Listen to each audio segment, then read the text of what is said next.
Quadrilhas, fogueiras e comidas típicas como a maçã do amor e a canjica, todo ano, no mês de junho, invadem igrejas, escolas e clubes em todo o país. A festa junina é a segunda maior manifestação cultural do Brasil, perdendo apenas para o carnaval.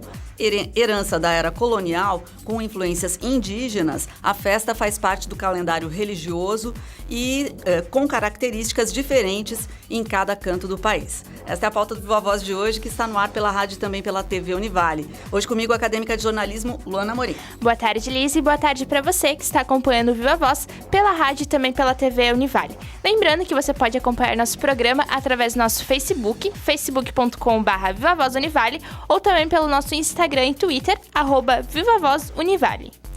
Bom, para conversar com a gente sobre este assunto, nós convidamos o professor Chico Brown, que é coordenador do curso de História aqui da Univale. Obrigada pela presença mais uma vez, professor. Eu agradeço, Lisa, né?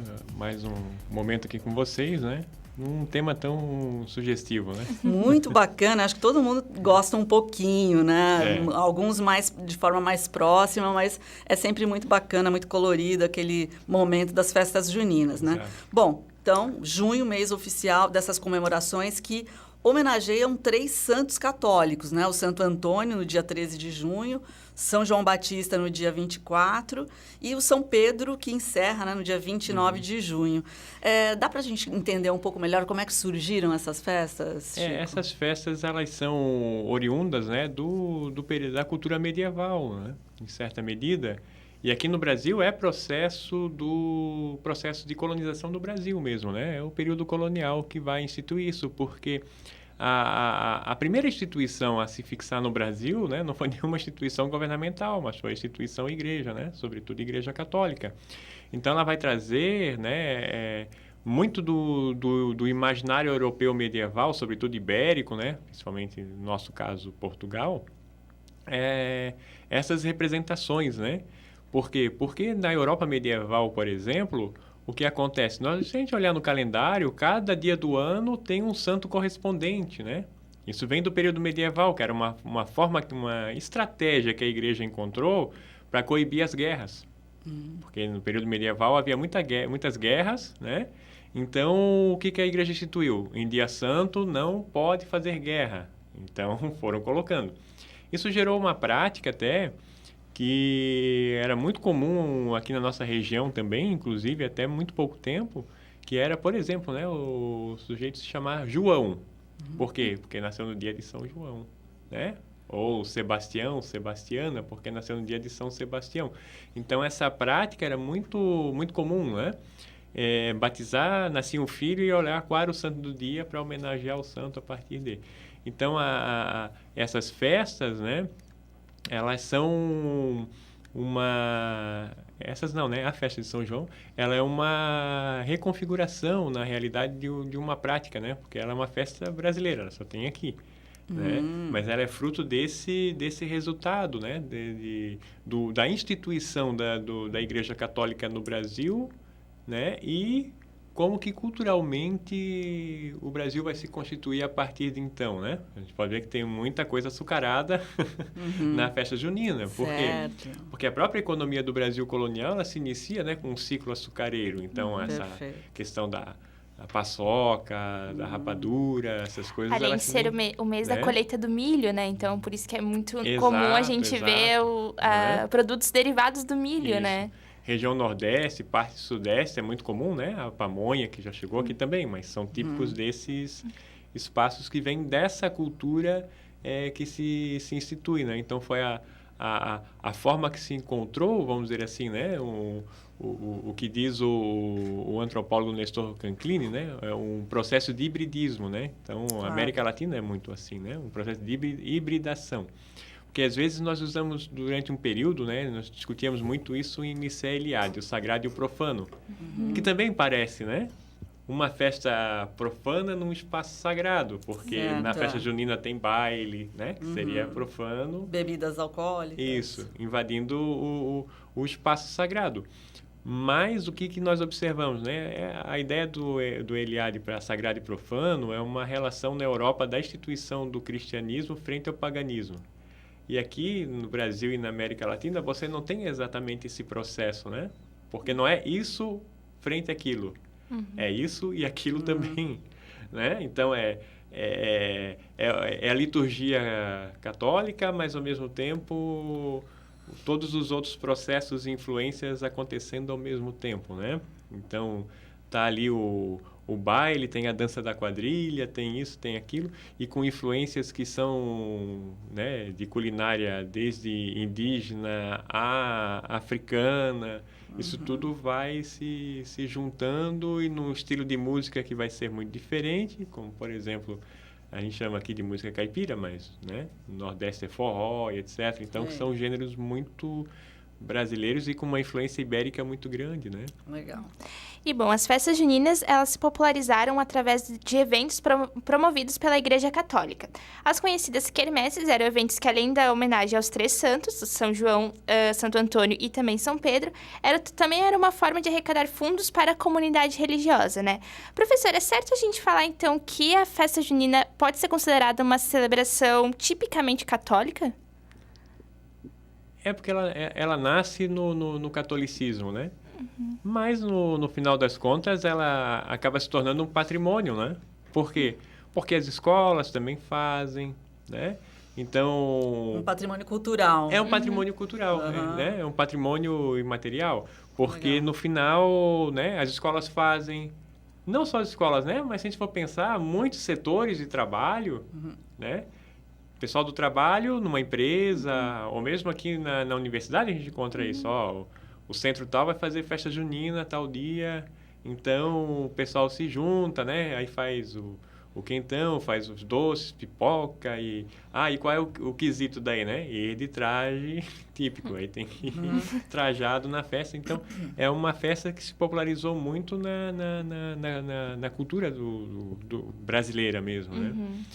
A ponto de se institucionalizar em alguns lugares, né? Que, por exemplo, no Nordeste, uma prática que muita gente não sabe, mas lá, janeiro, não é como nós temos aqui no Sul, né? Aqui no Sul, janeiro, fevereiro são as férias longas. Certo. Lá, os alunos têm aula em janeiro, porque as férias vai começar agora. Então, o período de férias prolongado é agora no período das festas juninas. É o mês de junho inteiro, Exatamente. Com festa lá, né? E é muito interessante, porque daí os jornais vão, né, colocar, olha, cuidado com fogueira, use álcool gel, cuidado com isso, porque daí a incidência de queimadura, né, essas preocupações que por aqui não passa, porque o nosso calendário está organizado de maneira diferente. Mas é muito interessante a gente pensar, né, como se institucionalizou, como nós temos, por exemplo, as festas de outubro aqui, discutindo uma ideia de identidade, né? Lá se discute uma identidade a partir de uma ideia de uma tradição de festa junina. Também é uma invenção de tradição, em certa medida. Né? Legal. Agora, professor, a gente foi fazer algumas pesquisas aqui para entender um pouco melhor e conversar com você. E nós descobrimos, por exemplo, essa coisa do solstício de verão, né? A Luana estava comentando sobre isso. E isso, essas comemorações, por conta da chegada do verão, estão bem vinculadas também aos povos pagãos, né? Exato. E tinha a ver exatamente com o momento da colheita, né? Da fartura. E isso, de alguma maneira, ainda permanece nas nossas festas juninas? Acaba permanecendo, mas não, eu diria, não mais com essa visão. Nós estamos passando por uma festa agora que vai homenagear o solstício.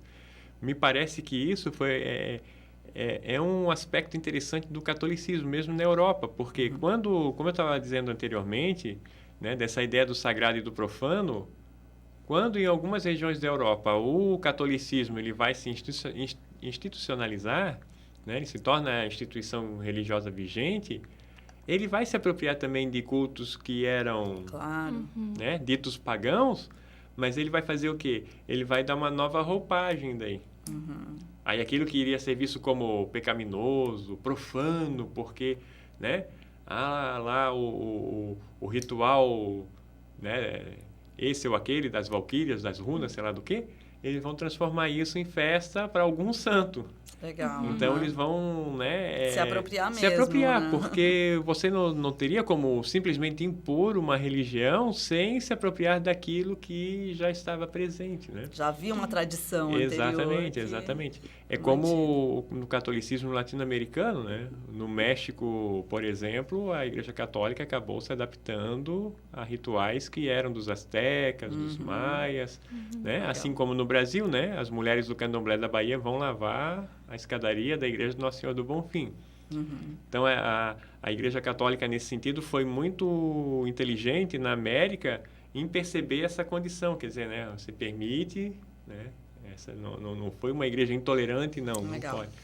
Para você ter, né, a proximidade desses grupos. Então, isso vai constituindo até mesmo uma ideia de catolicismo que é diferente. Né? Catolicismo aqui no Brasil ou na América Latina, ele não é o mesmo que na Europa. Bem mais né? aberto, tolerante, como você mesmo disse. Tem suas peculiaridades. Então, isso é muito interessante se observar, inclusive, né, como essas festas vão se tornando efetivas. Aí se perde essa ideia lá do solstício, né? Da chegada do inverno, depois... aliás, é bom colocar que a gente fala do solstício de verão lá no hemisfério norte, né? Exatamente. Então, a gente tem que fazer essa transição. Para nós é o início do inverno, né? Exatamente. Então, tem essa outra adaptação, Outra adaptação. Então, sai dessa lógica, mas entra numa lógica de que, né, permanece essa transição, mas com uma outra leitura, né? Vamos dizer assim. Legal. E, bom, o nome também, Festa Junina, ela tem diversas ideias que podem se dizer que compõem esse nome, né? Algumas pessoas atribuem o nome de Festa Junina por ser comemorado no mês de junho, porém, alguns historiadores datam que o nome é derivado da deusa da fartura e esposa de Júpiter, Juno, justamente por essa festa da colheita, né? Mas qual seria a verdadeira origem para o nome Festa Junina? Eu diria que, assim, que é difícil precisar, né? Porque é o nome, como você falou, né? No final das contas, ele está muito relacionado a junho, né? Porque, assim, eu já trabalhei numa escola que a gente fazia a festa julina, porque ela não acontecia em junho, acontecia em julho, bem na entrada do recesso escolar, né? Então, se fazia antes do recesso uma festa julina. Então, ela já tem essa flexibilidade. Mas, assim, tem todo sentido se pensar assim, né? Com Juno, se pensar com o próprio João Batista. Sim. Né? É tanto que em Portugal eles apelidavam como festa joanina por causa do dia de São João. Exatamente. Então, isso depende de cada lugar, né? Interessante isso, né? Porque é muito interessante, né? A forma como os países ou as regiões, elas se apropriam da festa, né? Indo ainda nesse raciocínio, nós descobrimos também que a festa junina foi, então, uma das heranças trazidas pelos portugueses nesse período colonial, né? E nesse período também, os índios também faziam celebrações envolvendo a colheita do milho, né? Então, sim. E agora, na tua visão, Chico, assim, quais são os elementos que a gente ainda tem nas festas juninas hoje que a gente poderia considerar tipicamente brasileiros, né? Eu penso assim, né, que a culinária, né? A nossa culinária, porque assim, né, nós somos um país de imigrantes, né? Então, falar o que é tipicamente brasileiro, muitas vezes, difícil. É falar o que é tipicamente do mundo, em alguns sentidos, né? Então, assim, mas me parece, assim, que talvez, assim, o que se aproxima mais do que é colonial, vamos dizer assim, né? Do início do Brasil. Certo. Aí me parece os açucarados, assim... Os açucarados. Os né? pés de moleque. Pé de moleque. Como é que chama aquele... O doce que é feito no Nordeste, que é... Rapadura. Claro. Então, assim, né? Porque esse é o trabalho da lida do açúcar. Me parece que ali a gente tem um pouco essa... Não que ela deva ser uma condição de brasilidade, né? Entendi.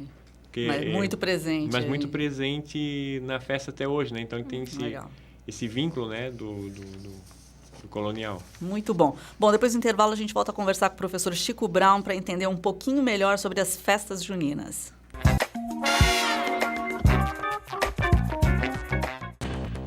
Estamos de volta com o Viva Voz de hoje, que está conversando com o professor Chico Brau, ele que é coordenador do curso de História, e o assunto de hoje é festa junina.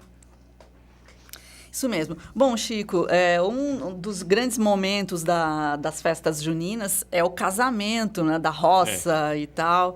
E é lógico que a ideia do Santo Antônio, vinculado aí a ser o santo casamenteiro, né, também é uma coisa muito forte. Então, todos os anos, as moças acabam recorrendo ao santo para encontrar o amor da sua vida, e para isso fazem algumas simpatias, enfim, tem várias crenças envolvendo essa figura, né? Como é que você vê, como é que isso chegou, como é que isso se constrói, né, Chico? Isso é muito interessante, né? Porque são rituais, né, que começam muitas vezes assim, porque no catolicismo, a princípio, é a ideia da devoção, né? Uhum. Mas essas práticas, eu diria que elas vêm da antiguidade, né? Porque é muito próprio das religiões, né? A questão não só, lógico, da devoção, mas a questão de você fazer oferendas, né? Então, isso desde o Egito Antigo. Então, né, se oferecia no Egito Antigo, por exemplo, né, um ibis, que era um pássaro empalhado, para o deus X. Então, essa questão de oferecer algo, muitas vezes, né, nos faz entender um pouco, porque com Santo Antônio e com os outros santos também tem um pouco essa questão da pagar promessa, né? Certo. Então, então a gente não faz oferenda, né? Mas a gente paga uma promessa. Então, se eu conseguir um casamento, eu vou acender uma vela para Santo Antônio, eu vou levar tal coisa, eu vou levar para uma instituição de caridade, tal coisa. Enfim, né? Cada um. É muito interessante isso, né? Porque até assim, ó, eu gosto de ir nas igrejas e olhar quando tem, por exemplo, se tem Santo Antônio. Eu gosto de ir lá dar uma olhadinha no santo, porque sempre tem alguma coisa interessante. Por exemplo, o que você já descobriu? Né? O da Igreja Matriz aqui, por exemplo, eu já observei, tem bilhetinho. Eu não li, né? Ok. Tem bilhetinho. Uma vez tinha uma chave. Olha. E aí a gente começa a imaginar, né? O que seria essa chave? Pode ser a chave do coração, né? Ou pode ser a chave de uma casa, ou coisa parecida que conseguiu. Então, essa relação que as pessoas estabelecem com a religiosidade, com o santo, que é muito interessante, né? Então, vão construindo rituais, né? Onde a gente sabe que essas práticas, por exemplo, né, depois do século XVIII, começam a ser um tanto, não digo condenadas, mas, né, olha, isso não é racional. Uma sociedade depois da Revolução Industrial, né, a ciência, olha, fazer lá, isso não é racional, isso é superstição. Sim. Né? Mas essa superstição que é interessante para a ciência fazer análise, né? Como é essa relação? Porque não, né, tem uma discussão nesse sentido, né? Se discute assim, isso aí é simbolismo, mas para o devoto, não sei se é simbólico, eu penso que não, tem quem uma discute forma que não, de uma né? relação meio que direta mesmo com exatamente. o santo e a Porque a gente divindade. trabalha também com cultura africana. Em África, quando um feiticeiro, né, ou um sacerdote, ele está fazendo um ritual, aquilo para ele não é simbólico. Esse é o nosso olhar ocidental. Certo. Ele não está instituindo um símbolo, né? Ele está vivenciando uma realidade. Coisa direta. Então, muitas vezes, com os fiéis tem essa condição que é muito interessante, né? Então, durante o mês de junho, então, é possível encontrar em diversos cantos do país diversas festas juninas regadas por comidas e danças típicas. Porém, segundo alguns historiadores, também dizem que é possível distinguir as celebrações do Brasil em dois tipos distintos. As que acontecem na região Nordeste e as do Brasil Caipira, que seria a região Sudeste, Centro-Oeste e o Sul, né? Quais seriam, então, as principais diferenças nesses dois tipos de celebração? Que muda a nossa festa junina da que acontece lá no Nordeste? Me parece que tem diferenças na gastronomia, né? Porque você vai adaptar mais a sua região. Então, por exemplo, não sei se região Nordeste um quentão vai combinar tanto, não é tão frio assim, né? Mas, e diferenças no jeito de fazer, né?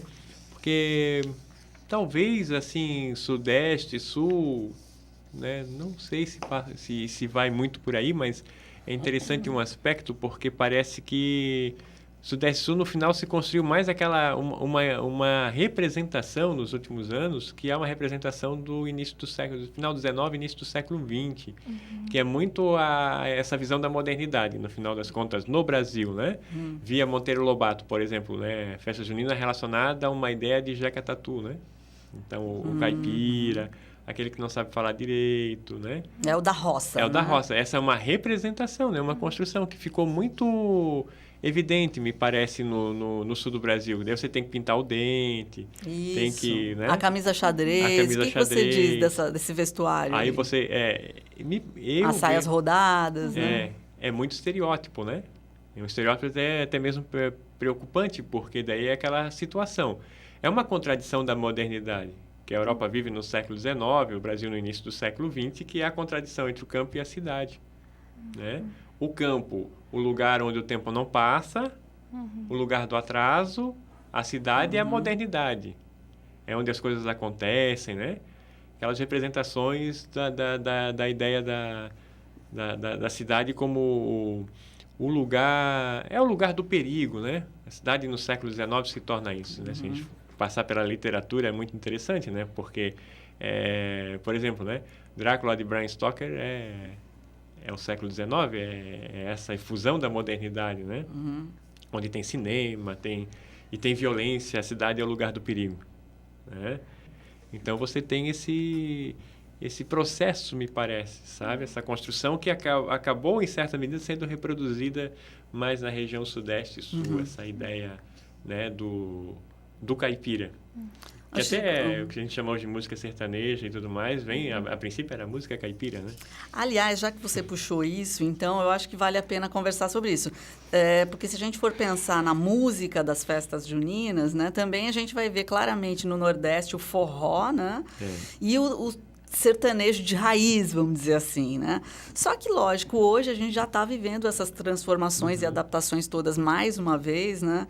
E, por exemplo, o que a gente ouve é o chamado sertanejo universitário, por exemplo, né? Como é que você vê esse tipo de alterações que vão acontecendo nessas manifestações populares? Me parece que aí nós temos exatamente uma certa influência, né? Da comunicação de massa nesse sentido, né? Da indústria cultural mesmo. Se a gente for pensar por que, por exemplo, essa influência aqui no Sul de sertanejo universitário, né? Isso é sintomático porque é o que está na indústria cultural nesse momento. Você retroceder a 2 décadas, então ia estar, né? As chamadas duplas sertanejas, né? E retrocedendo mais, porque é o que estava na indústria cultural naquele momento, né? No Nordeste também, né? A gente encontra essa questão, porque no Nordeste até a festa, como eu falei, né? Parece as festas de outubro aqui, né? É quase uma invenção de tradição, então tem também essa ideia de uma apropriação midiática, né? Justamente no início agora do mês, no começo das festas juninas lá no Nordeste, a cantora Elba Ramalho, ela até criticou a presença de cantores sertanejos nos festejos juninos do Nordeste, né? Ela até defendeu que a festa junina é um espaço para que o forró e a cultura local estejam em foco. Você percebe, então, que aos poucos as festas juninas, seja aqui, seja lá no Nordeste, está perdendo essa questão folclórica e dando espaço mais para a massa? Isso pode, né? Isso acontece e acontece por quê, né? Porque muitas vezes aí que tem essa questão de ver a festa como uma mercadoria, né? Como a gente tem aqui no Vale do Itajaí, quer dizer, é o espetáculo, né? Guy Debord, Sociedade do Espetáculo. Então, você vai trazer música que, às vezes, para os organizadores, digamos assim, é o que vai vender. Vender no sentido de chamar público, não é? Então, como se faz muitas festas típicas na região, daqui a pouco tem um show lá de um cantor que é sertanejo universitário ou não, mas tem a ver com o tema da festa? Não tem a ver, mas o que acontece? Vai, teoricamente, atrair público. O que pode ser, muitas vezes, uma ação contraditória, né? Que tu vai trazer um público que não interessa para a festa, por exemplo. Então, tem que se fazer essa leitura. Agora, né, a visão de Elba Ramalho é uma visão muito própria dos artistas do Nordeste, né? Que há essa defesa de uma identidade regional. Porque, assim, também tem uma curiosidade nesse sentido, porque o Nordeste ele vai ser conceituado como região praticamente na década de 1920. Tem um livro do professor lá da Federal da Paraíba, que é o Durval Muniz, chamado A Invenção do Nordeste. Aí ele trabalha exatamente isso, como que se inventou uma região chamada Nordeste, que antes era a região Norte. Certo. Então, assim, com todos esses encantos e desencantos, né, da literatura, José Lins do Rego, essa geração toda vai ajudar a construir essa imagem do Nordeste, né? Então, se constrói uma ideia do sertanejo, né, daquele sujeito da cana, o cangaceiro. Então, essas imagens vão sendo construídas pela literatura, etc. Então, há um diálogo nesse sentido.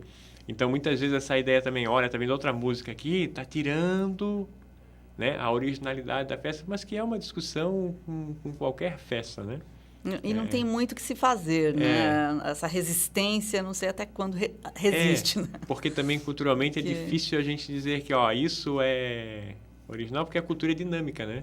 Então ela vai ganhando contornos que nem sempre é aquilo que a gente imagina que vai acontecer, né?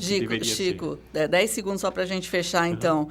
Você ainda vê uma importância, um valor cultural nas festas juninas ao redor do país todo? Sem dúvida, né? Sem dúvida, porque não é um elemento que dependa de uma instituição, né? Como eu falei há pouco, quer dizer, até no trabalho as pessoas se reúnem, vamos fazer uma festa junina, um traz pipoca, outro... Então, esse é o caráter de validade, né? De reunir pessoas. Ainda é espontâneo. É espontâneo. Então. Legal. Muito bom, então, conversar um pouquinho sobre festa junina. Boas festas aí para vocês, para você que acompanhou o programa também. Conversamos com o professor Chico Brown, coordenador do curso de História aqui da Univale. Obrigada, professora, e obrigada para você que esteve acompanhando o Viva Voz pela rádio e pela TV Univale. E a gente se vê, então, no próximo programa.